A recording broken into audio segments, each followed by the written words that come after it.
Wonderful time of the year, the start of the NBA season. Okay, not really. It's the start of media day, the training camps, and preseason. But I love this time of the year. How about you guys? Yeah. I like it because it's football season. Oh, Barry's still in football mode. That's all right. Well, he'll warm up. Joining us, Barry Trammell columnist, Jenni Carlson columnist, Eric Horn, Thunder beat writer. Guys, let's start with Sam Presti's media availability. His season opening press conference was yesterday. For about 30 to 45 minutes, he talked about a variety of things. Eric, what was your biggest takeaway? Sam's one of those guys who he's very purposeful about the things he says, and he doesn't say things all willy-nilly. So I thought he kept going back to the physicality, the athleticism. And I know there's some people out there that don't want to hear about the physicality and the athleticism. They want to hear about shooting. But I thought it was interesting that he kept hammering home those points. And it's obvious that that's something that he and then the Thunder is going to be focused on going through this season, particularly since they have so many power forwards and centers. And they have the addition of Victor Oladipo to Russell Westbrook that's going to make, this physical, athletic backcourt. For me, I really think that the thing that I kept sort of hearing throughout his comments was that, it's hard to know what this team is going to be until they actually start to play together a little bit. I think a lot of questions of, where different guys fit, what kind of roles they could have, what Victor Oladipo might be for this team, what some of these bigs who are new to the roster, what they could mean to the team. I think there's a lot of question of, what is this team going to look like? I think we have a suspicion that they're going to, try to really pound people on the glass, especially with the size that they've got. But who's going to play where and who's going to be who in the grand scheme of things, I'm not sure that anybody really knows that, and that was something Sam Presti kept talking about. I really just came away with the idea that Mitch McGary's done. Somebody asked him about it, and Sam talked about Mitch for about 4 seconds, and then moved on to some sort of culture, generality type thing. I came away thinking, no way they're going to give this guy much more of their time. Why should they, though? They should. Right. They should. Well, Eric mentioned it. Let's stick with it. The shooting. Where is it going to come from? And by the sound of it, it sounded like Sam Presti kind of sugarcoated it a little bit, saying, well, we don't know that that's going to be an issue yet. We don't know because we haven't seen this team. What are they going to do about the shooting? Well, I think that's a big question. I think that they can have high hopes about some guys, but as far as great percentages, I'm not sure there's a real clear answer.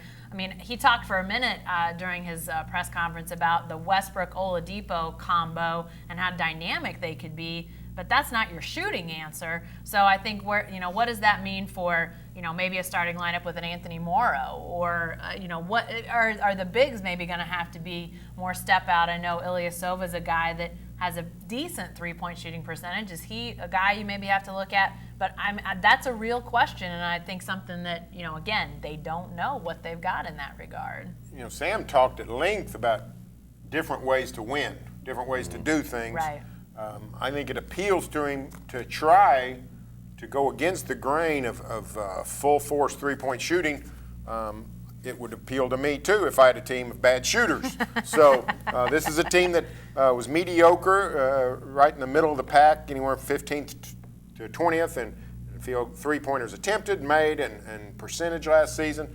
Then it loses 4 of its top 5 three-point shooters from February on. So I think they're going to try to have to score other ways. Morrow, great shooter, but can't play all that much. Ilyasova's got limitations. Westbrook, Oladipo, those guys are going to have to play a bunch, and they're not great three-point shooters. So they're going to have to cram the ball inside. They're going to have to drive. They're going to have to hit the mid-range. They're going to have to score in different ways. Well, it's interesting too that everybody's talking about how you've got to have these two-way wings, and it wasn't so long ago that everybody needed 2 big men. So I think that this whole idea that you have to win a certain way. It's an interesting thing when you think, well, it's not always been this way, and it's not always going to be this way. So maybe this is a move towards something different. I don't know. I think you can look at it one of 2 ways. You can look at it either as they're expecting improvement from the guys they already have on the roster. A guy like Kyle Singler, who shot 30% last year. He can't do anything but go up considering how bad he was shooting last year. You're expecting a continual increase from a guy like Victor Oladipo, who's seen that incremental improvement every year he's been in the league. Or you can look at it another way. They're stockpiling all these power forwards so they can go make a move later on in the season. And I mean, you got guys like Joffrey Levine, who's 24 years old, and that might be an asset to somebody he's in his last year of his deal. You got a guy like Enes Kanter, who's got a $17 million salary, and you could potentially flip him for some other people in a package that brings in some shooting. So when you're stockpiling a bunch of young guys at one position, that leaves some leeway to where you can maybe deal some of these guys down the line during the season and maybe get something in return. One guy, Eric, that you have written about, you've mentioned in here in the office. Thunder fans aren't going to want to hear this, but it's Kyle Singler. And I want you to just own it. I want you to own it, the fact that you think that he's going to do something this year. I don't know what you think it is, but what's your level of confidence in Kyle Singler this year? And how instrumental could he be in this shooting dynamic that we're talking about? He hasn't been good as a shooter in his 2 years or his year and a half with the Thunder, but he's 37% free throw shooter for his career. Not free throw shooter, a three-point shooter for his career. 37 to 30, that's a big gap. If he hits somewhere in between 34.5, 35%, that's going to be a win for the Thunder. Plus, we saw how much last year that Billy Donovan liked to play him, even though he was struggling, because he's 6'9", and he does have a little bit of length on the perimeter, at least more than Anthony Morrow can give you, and he can actually run back and get back on defense. As Get Barry back on Trimble loves. defense. King of the get back on defense team. So I'm not saying that Kyle Singler is going to come out and blow the doors off of people, but I'm saying that there's room for this guy to get better, or at least get back closer to where he was as a Detroit Piston. Didn't he just end up in a total funk last year? I mean, I have to think he was so much better as a Piston. I mean, you have to think that he just mentally got into a bad spot last year where he had to feel like, what can I do to get out of this? So I don't know if he can get out of that. I mean, that's going to be a real question because he's still in Oklahoma City, still with the Thunder. Maybe you look around and say, you know, it's just not happening here. I don't know. I mean, maybe this is a Perry Jones or a Jeremy Lamb situation where they just need a new surroundings. I'm not sure, but you got to think that this guy was passable in Detroit. It's not. He didn't have an injury. To me, it just became mental. He's going to play, and he might start. So everybody just needs to get Talk ready for it. about owning it here. He might. Somebody's got to start at Durant's old spot. Yeah. I don't think it's going to be Kyle Singler, but it might be. Yeah, it's going to be a question that we're going to monitor all throughout training camp in the preseason and, frankly, throughout the season until they prove that they can get it done. Another question that we're going to monitor are the bigs. It's something that the Thunder prides itself on now, having Enes Kanter, Steven Adams, Nick Collison, all these guys that are big up front. Domantas Sabonis, the new rookie from Gonzaga. Barry, there's a question about whether you can win big playing big. Can you do that in today's NBA with the small ball? Well, you can in certain situations. I don't know that you can beat the Warriors. Of course, I don't know how you beat this Warrior team, so that may be a moot point. The Thunder beat the Spurs last May playing a big lineup. Mm-hmm. An historically great team, 67-win team. Great coach, fabulous team, playing at the height of its game, and the Thunder beat them with Adams and Kanter on the court the majority of the time. So the answer is yes when you're playing certain teams. When you're playing the Warriors, you can't do it. I mean, Kanter went back to, 8 minutes a game in that series. So they can go big, Kanter Adams, or anybody in Adams, or anybody in Kanter.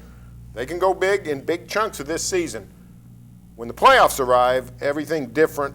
It all becomes matchup. Well, and I think Sam Presti has said in a variety of ways over the years that really, and I'm sure that other GMs have probably said this to some degree as well, that the best NBA teams really figure out what their strength is and they play to it.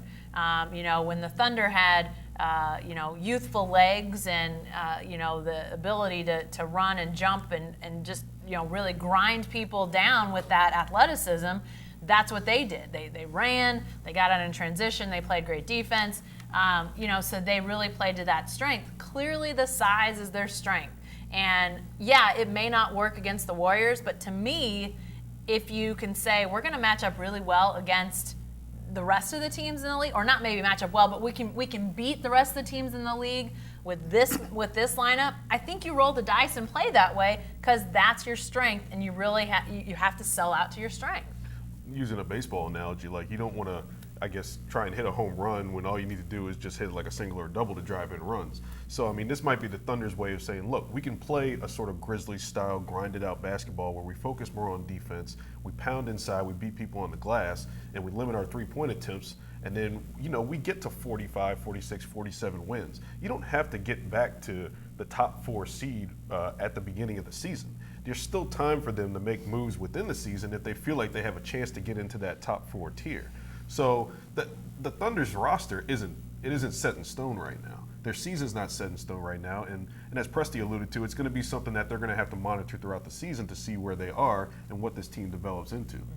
You're watching Thunder Thursday. Media Day is Friday afternoon at Chesapeake Energy Arena, and the Thunder's training camp starts the day after, Saturday, right there over at the practice facility off Britton and Broadway. We're talking about some of the storylines leading into the preseason. But before we go into more of the basketball, guys, I want to talk to you a little bit about one thing Sam Presti did say, and that was the national anthem protest and what he expects or is encouraging his players to do or not do. And one of the things he said was that all of his players have always stood for the national anthem here with the Thunder, but at the same time, they want their players to be able to express themselves as people. What was your takeaway from what Presti said about the national anthem protest, and what do you think you will see from the Thunder this season? Well, first of all, I don't know what we're going to see from the Thunder. They've got a series of guys on the team that have been outspoken on social media about social issues, whether it's Anthony Morrow or Russell Westbrook or Enes Kanter. We know how outspoken he is about issues in his country and this country. But from Sam Presti's standpoint, I think he handled it probably about as well as you could, considering the political climate in Oklahoma and what he has to deal with being a general manager of a team. We've seen other general managers handle it that way and kind of take the politically correct route in the NFL, where this all stemmed from. And today, the league came out and said that, or it was yesterday rather, that they're going to work with the teams and players with a dialogue to continue this discussion. So I think that it's good for the Thunder and Sam Presti for him to take this approach, but he's probably telling guys like, hey, we don't want you to do this, but if you do, we're not going to back away from you and say you're on your own. Yeah, it's interesting to see what's happening in the WNBA right now, because they had an entire team during their playoffs right now, the Indiana Fever, that knelt during the anthem just the other night. And they have a rule that says players stand during the anthem. But to this point, the WNBA, which is run by the NBA, has not issued any fines or suspensions based on any sort of silent protest during the national anthem. So my suspicion is that the NBA will probably follow suit if individuals or even teams decide they're going to do something in line with a protest. I don't think you'll see any sort of punishment. The NBA has been very proactive, if you will, in social issues. We've seen that over the years with a lot of different things. So I don't think they'll backtrack on this. But clearly there's a lot of internal dialogue going on right now. Are there ways that they can not only maybe let guys protest, but they could also do some things in the community to encourage, whether it's community service, dialogue within the community, different things like that? Because I think that was something Sam Presti talked about. What kind of action can they put behind these feelings, these protests, that sort of thing? So it'll be interesting to see what does come out of this as they're talking. It seems clear to me that Sam Presti expects some sort of protest from the Thunder. Yeah. I mean, that's what I took. I don't think he knows what. I don't think there's anything to know right now. But I do think he suspects that there will be some kind. It'll be interesting because, the Thunder's got, 6 or 7 international players. So it's not like he's got 15 Americans on this team. So it's going to be an interesting mix when these guys get together and talk or act as individuals. But I think Sam is prepared for something to happen. Well, and Anthony Morrow is one of those American-born players. His hometown of Charlotte is right now one of the cities most embroiled in this controversy. So, and Anthony Morrow being an older guy on this roster, guy that's been around for a minute, I think, and then I think you look at the other veterans on this roster, a guy like Jenni Carlson, who's maybe not been very extremely vocal, but I think he is very aware of social issues and different things like that. So I think when you look at the leaders on this team, the veterans on this team, there's a good chance you're going to see them sort of leading the dialogue and maybe saying, what can we do to continue this conversation through actions both before the game and maybe in the community. I think it was Golden State Warriors coach Steve Kerr who said that if his players are going to do it, make sure your message is clear. And I think that's going to be the biggest thing, probably with Sam Presti and the Thunder. If you're going to make a point to send a message, make sure that that message is clear. And as long as that's the case, I think they have to stand behind these players. Yeah. I thought it was interesting in the Players Association letter that's kind of come out, the NBA and Players Association letter, that within the first couple of paragraphs of that letter, there was kind of a promotion that, hey, what Chris Paul, Carmelo Anthony, Dwayne Wade, and LeBron James did at the ESPYs was a good thing. And that was sort of a kind of non-abrasive protest, particularly compared to what Colin Kaepernick did in sitting or kneeling during the national anthem. So that kind of promotion of what they did, kind of the more politically correct, non-abrasive protest, I think is something that's interesting to see, that they're kind of pushing the players towards doing things that aren't so inflammatory to me. And I don't know if that's the right way to go, but it is interesting that they highlighted that specifically in their letter. Be careful what you wish for. These protests could migrate into something where they sort of put the anthem aside instead of alienating people. What if participating players just walked out at midcourt at opening tip, stand there with their heads bowed for 15 minutes, delay the game? All of a sudden, people would be inconvenienced, the networks would be outraged, all kinds of issues, but nobody could be sitting there saying they're disrespecting the flag. Yeah. So there's all kinds of ways they can get people's attention. It's going to be particularly interesting to see it from the Thunder standpoint, too, because their first 2 preseason games are going to be overseas. So what's going to happen when they play the national anthem in a Spanish gymnasium against Barcelona or Real Madrid, and the Thunder players decide to do something over there? It might not get the flack that it would get over here. So I'm curious to see if anything in the preseason happens between anything that happens in the Spanish gyms. And it's not just the Thunder. Obviously, you got a visiting team and an opponent that's going to be in here. You never know what an opposing team or opposing roster might do, so it's going to be interesting to see, like you said. Guys, let's turn it back to basketball now. We are, again, 2 days away from the start of training camp for the Thunder. What's your biggest question going into the start of the preseason for the Thunder, whether it's an issue like shooting or something like that, or a player-specific question that you have? Jenni, let's start with you. Gosh, I mean, I think shooting is obviously huge, but I still I'm way interested to see just how Russell Westbrook is as the unquestioned leader of this team. Sam Presti, I think I might have asked him yesterday, I can't remember, it's all a fog at this point, but asked him about, has he seen any changes in Westbrook since these guys have started to come back into town? And he brought up the point that Westbrook has always been a guy that's evolved. He's continually added, changed, become a guy that has grown year by year by year, sometimes within each season. He's been a guy that hasn't stayed stagnant at all. And I thought that was a great point, but it still begs the question, okay, what's the next iteration of Russell Westbrook? We've never seen him start a season where he knew he was the guy, both basketball-wise, locker room-wise, leadership-wise. So I'm really interested to see what he looks like, acts like, all of those sorts of things, where he is when it comes to those sorts of things. I think he's going to be, again, dynamic as a player. That's who he is. That's who we've expected him to be regardless. But where is he in that leadership role in the locker room with this team?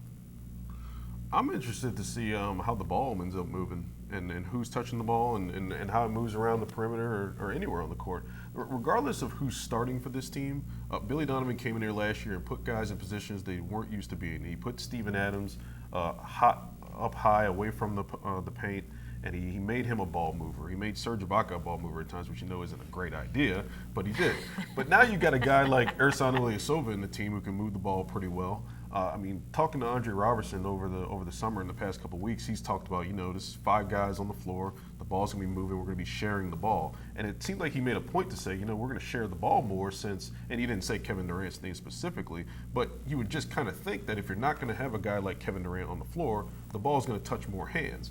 So I'm interested to see how much the ball moves and what's the result of the ball movement. You can move it a ton, but if you're not making shots, it doesn't matter. I actually think that this roster in some ways is better for Billy Donovan because he doesn't have two superstar players who can just get their own shot. Billy Donovan, Presti talks about this all the time, a system coach.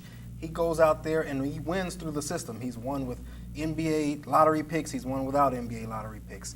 He's won just all kinds of ways at Florida. So now I think with guys who aren't as talented, you know, you lose Serge Ibaka, you lose Kevin Durant. I think this system now, or this roster now, fits toward more of a Billy Donovan system.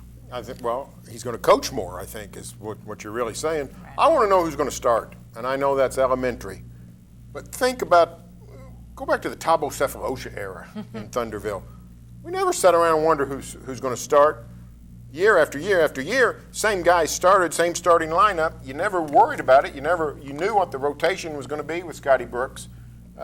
Even last year is a rock-solid starting lineup. I wonder if the starting lineup could be fluid this season. If we could see it change from night to night, depending on the opponent, depending on how guys are playing, because those small forward, power forward slots are so wide open, and there's no clear-cut favorite, and you can do so many different things.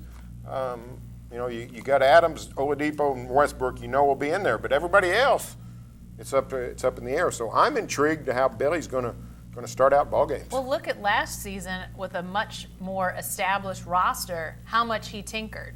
I mean, we saw that stretch early in the season when Anthony Morrow couldn't get off the bench. We saw the stretch even during the playoffs when Cam Payne is playing, and we're all thinking, what in the world's going on? Why is Cam Payne playing in this game? But he was willing to try different guys, give them a little bit of stretch to see how they reacted. So, and that's with a roster where you knew a lot more what you had. So imagine with these guys that you don't really know what you have, just how much change we could see, how much variation we could see with this roster. I had somebody get on the chat today and ask us why we weren't more critical of Sam Presti, not just us in the media at the Oklahoman, but just wherever. And they mentioned one of the things that there was a lot of turnover, and there have been a lot of players in and out in the past few years. And I thought to myself, like, who in the NBA besides the Spurs has had a more solid, consistent core than the Thunder over the past few years, in the past 7 to 8 years? And has anybody thrown out a trio of guys as consistent and as talented as a Serge Ibaka, Kevin Durant, Russell Westbrook? This is one of the first years, I mean, besides the injury-plagued year, that you're really going to have a big upheaval in terms of the guys that you're starting night to night. So, yeah, that's going to be interesting to see. But at the same time, I think that the Thunder's done a pretty good job of putting together consistent starting lineups over the past 7 to 8 years. Yep. Barry, you were shaking your head when Eric mentioned the criticism of Sam Presti. I can understand the criticism of Presti because people like to have their maze free and don't want it cluttered with the Western Conference Finals. But if you like Western Conference Finals, you like Sam Presti. Here's how you know Sam Presti's value. If Sam Presti went on the market today, 10 teams in the league with general managers would call him immediately and say, the job is yours, we'll fire our guy right now. If you'll wait a few months, 10 more teams would say, hey, we're ready to sign you on. I have to ask you about the history of this team. I mean, I think we're all Sam Presti supporters in terms of the job he's done. Yeah. But there is a certain segment of the fan base that would look at the James Harden trade, losing Kevin Durant, losing Serge Ibaka. Some people would say picking Serge Ibaka over James Harden. I don't think it was ever an either-or equation, and I think that's a misconception. But what would you guys say to that?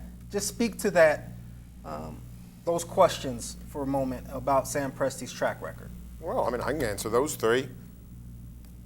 I don't know if trading James Harden was a good move or not, but he got stone cold Steve Adams. So they went to, 2 more Western Conference Finals after the trade. James Harden hasn't been, but Should have won last season. That wasn't, losing to the Warriors was not Sam Presti's fault. It wasn't Billy Donovan's fault either. What was the other criticisms? Serge Ibaka. Serge Ibaka trade. He got Oladipo. He got Ilyasova, and he got Sabonis. 3 guys that and with Oladipo, who may be the equal of Ibaka, and you control his contract. That was a steal of a trade. And it's Sam Presti's fault that Kevin Durant went to Golden State. So, I think it's silly. It's just silly. The problem that people have who want to be critical of Sam Presti, and that's their prerogative. Go ahead, but the problem is that it's all, what have you done for me lately? What have you done for me right now? And what do I think you're going to do for me in the next 5 minutes? Think about Sam Presti, that he does not have the luxury in this market of making judgments that are good for 12 seconds. He doesn't have the funds that a New York Knicks team or probably the Warriors now have. Those TV deals that are so big, they can afford to miss. They can afford to miss a lot. So they go ahead and they spend and they just bring in whoever and they do whatever, and the consequences are minimal because they've got so much money. But Sam Presti does not have that kind of luxury. He has the funds to do what he does, and they're going to pay for players that deserve those paychecks, but he can't afford to miss a bunch, and he can't afford to like with the James Harden situation, he can't afford to get nothing for guys. I mean, yes, he didn't get anything for Kevin Durant, but that was the first time. So he can't afford big misses like other franchises can. He's got to think more long-term than that. Since you all touched on things y'all did, I'll go back to one of the biggest problems from last year was the bench. And one of the biggest criticisms that we had and a lot of people around the league had was the depth of the Thunder. And considering that you came a win away from the NBA Finals without a quote-unquote good bench, I'd say that Sam Presti did a pretty good job of constructing this roster and letting it play out to where these guys could maximize their potential and get to where they could have a chance at that. He was patient with it, and he let these guys work through their issues. That being said, a good bench, there aren't many teams with great benches. I think Barry mentioned this several times last year in the playoffs. I mean, how many teams have really good benches? The Warriors had a great one that really took it to the Thunder at times in the Western Conference Finals. And guess what happened to their bench over the offseason? They picked up Kevin Durant, and a bunch of those guys went out the window. Mm-hmm. So their depth's going to be hurt this year. And if Kevin Durant or any of those guys gets injured, they're going to be in a predicament. So considering what Sam Presti's done in the past few years, and even last year without a great bench and not having the shooting that they needed to really match the Warriors for their shot-making potential, I think he's done a pretty good job. I think some of the calls for criticism of Sam Presti will always be here as long as the Thunder doesn't have a title. I think that's just how it works at the professional level. One of the guys that we barely mentioned, and we had a former coworker who, there was a time that would have never happened, Steven Adams. My biggest question going into the preseason is, what is Steven Adams' development going to look like? How much better is he going to be in, what is this now, his third season? What do you guys think about the progress of Steven Adams? What do you expect to see out of him on the court this year? It was tremendous to watch his growth in the playoffs, just from, the Dallas series, some of the things he was doing offensively from game to game, to the Spurs series, being able to defend multiple positions. I'm interested to see how that's going to play out when the minutes increase for him in the regular season, and how they're going to work through the minutes increase for him, because he's not going to have that anchor Serge Ibaka next to him anymore. Adams admitted himself that Serge made things easier for him and all the bigs. So can they keep him healthy over an 82-game season with his minutes extended? And how many touches is he going to get on offense throughout the course of the season? I think I found some random stat where it wasn't random. I looked it up. It's not random. The Thunder's 13-4 when Steven Adams gets 8 or more touches. That's how it was for him last season. Touches or shot attempts? Shot attempts. Sorry, shot attempts, okay. I'm talking nonsense right. But when Steven Adams gets 8 or more shot attempts a game, they're 13-4. I think it plays to their advantage to get him more shot attempts in this offense this year, and he seemed like he could handle it in the playoffs last year, and we really saw him blossom as a player. I'm not sure what we're going to see from Steven Adams, because he went on radio silence there for such a long time. I just in my head envision him somewhere in the New Zealand outback, if they have such a thing. That's not outback in Australia. Do they have that in New Zealand? Is there some equivalent? I would assume not. I don't think Stone Cold would allow it. Yeah. Whatever they have that's the equivalent of somewhere far off in New Zealand. I sort of see him, somewhere meditating or, going through some crazy ritual where he tries to outrun, I don't know, kangaroos or something. I don't know. I just see him doing something sort of odd and interesting in this off season, and so I don't know what he's going to come back like. But I think his upside is just tremendous. So. Barry, and that's what I want to piggyback on. This guy has been praised so much, especially over the last season, especially. Can he possibly live up to the hype? We got some people wanting to say, can he be an all-star this year? I think Eric and I have talked about that. There's just so many power forwards and centers, bigs in the Western Conference. It'll be tough to do that. But can he live up to the hype, and what do you think ultimately will be his ceiling? Well, he's never going to be Kareem Abdul-Jabbar. You're not going to see any sky hooks. You're not going to see, turnaround jumpers like you saw from Wilt Chamberlain. But he can expand that offensive game. He can get more forceful on offensive rebounds. He can roll to the basket more. He and Russell developed a pretty good synergy there, but only 2 or 3 times did we see it a game. See it more would be nice. He got pretty good with the little one-hander in the middle of the lane. You can see more of that. If he could upgrade his offensive game a little bit, get into the 13, 14 point a game average, well, that would be fantastic. We're going to find out about this defensive captaincy. He's going to be he's sort of become the Kendrick Perkins, Serge Ibaka clone in that he runs the defense, but he also now has to protect the rim without Serge. So, we'll find out quick how that goes. But that offense can still get better. He's never going to be an offensive all-star center, but he can get to be where he's effective. Well, how about this for a number? I just looked this up while you were talking, Barry. DeAndre Jordan, points per game, 12.7 last year. If Adams can get around that, it'd be fantastic. I mean, that seems totally doable, and that seems like that'd be huge for him and be huge for the Thunder. DeAndre Jordan, first-team All-NBA center last season. There you go. Okay, last question. Barry, did we fire you up for the NBA season? Oh, yeah, for the season, not the preseason. Not the preseason. Not the preseason, but the season, yes. Okay. Well, hopefully we fired you guys up. That's it for Thunder Thursday. For the best Thunder coverage all season long, stay with us right here at newsok.com and every day in the Oklahoman.